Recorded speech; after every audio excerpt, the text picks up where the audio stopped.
Hi everyone, I'm Kevin Nelson. Here's a look at what's going on this week in the news. We begin with news from around the world. Church leaders in the Democratic Republic of Congo are expressing outrage and shock after security forces fired on mainly Catholic protesters, leaving at least 8 dead and 120 people detained, among them at least a dozen priests.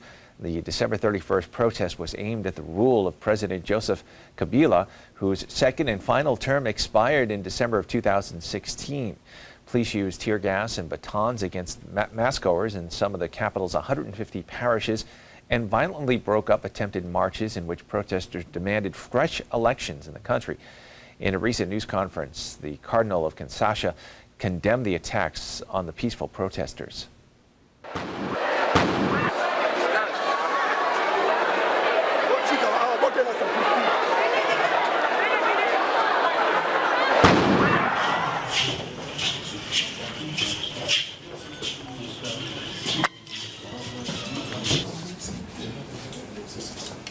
Nous ne pouvons que dénoncer, condamner et stigmatiser les agissements de nos prétendus vaillants hommes en uniforme qui traduisent malheureusement, et ni plus ni moins, la barbarie.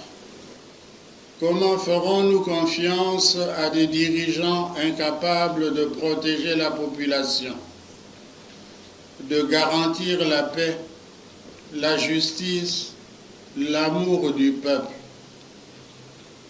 Comment ferons-nous confiance à des dirigeants qui bafouent la liberté religieuse du peuple, liberté religieuse qui est le fondement de toutes les libertés?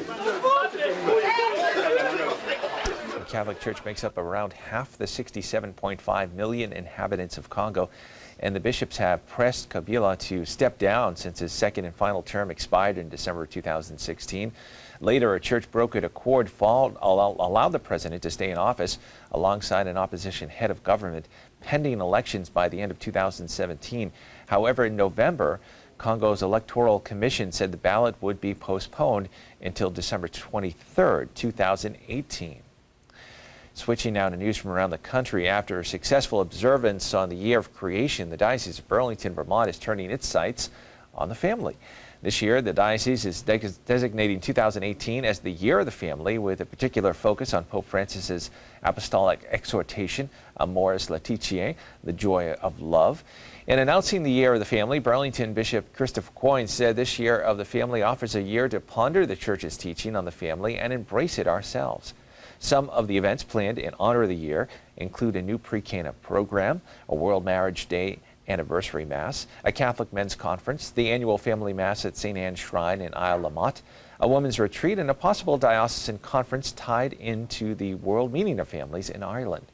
The Diocese is also suggesting ways to observe the year, such as families praying and attending Mass together, offering blessings at Mass to families, blessing of the home, sharing faith on social media, reaching out to an estranged family member, or inviting someone who otherwise might be alone to share a holiday meal or a Sunday dinner.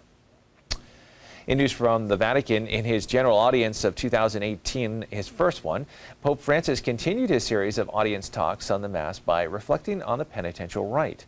The Pope told those gathered in the Paul VI Audience Hall that sin not only separates us from God, but also from our brothers and sisters. Like every Wednesday, Pope Francis dedicated the first few minutes of the general audience to greeting pilgrims and participating in customs that are now traditions, like drinking mate or exchanging culottes.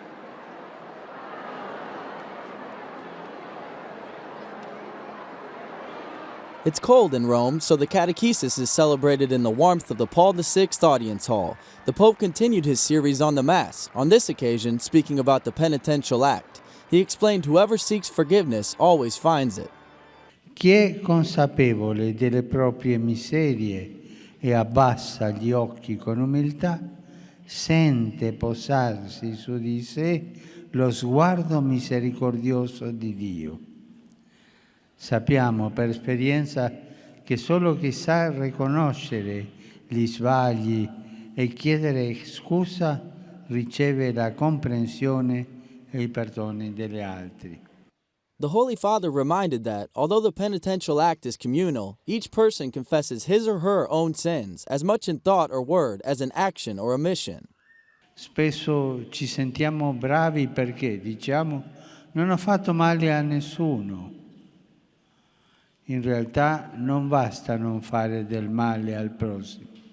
Occorre scegliere di fare il bene, cogliendo le occasioni per dare una buona testimonianza che siamo discepoli di Gesù. Pope Francis also explained the errors committed against God and against brothers and sisters have consequences. È bene sottolineare che confessiamo sia a Dio che ai fratelli di essere peccatori. Questo ci aiuta a comprendere la dimensione del peccato che, mentre ci separa da Dio, ci divide anche dai nostri fratelli e viceversa. And finally in the news, Dominican sister John Eudes Courtney, who spent 68 years in religious life, was remembered at a funeral mass this past week in Wisconsin. Sister Courtney died at the age of 95 at the Sinsinawa Dominican's Mother House. She served as the inspiration for the character of Mary Clancy in the book Life with Mother Superior by Jane Trahey, which was eventually turned into the movie The Trouble with Angels, starring Haley Mills as Mary Clancy and Rosalind Russell as the Mother Superior. Trahey was best friends with young Mary Courtney when both were students at Providence High School in Chicago. Also featured as a nun in the movie's fictional convent was Marge Redmond, who parlayed that role into a two-season stint as Sister Jacqueline in the television series The Flying Nun. Sister Courtney was primarily involved in teaching in her ministry, including 30 years of high school English. Well, that is all the information we have for you this time. I'm Kevin Nelson. Don't forget, you can keep up to date on Catholic news throughout the week with Catholic Newsbreak right here on the Catholic TV Network.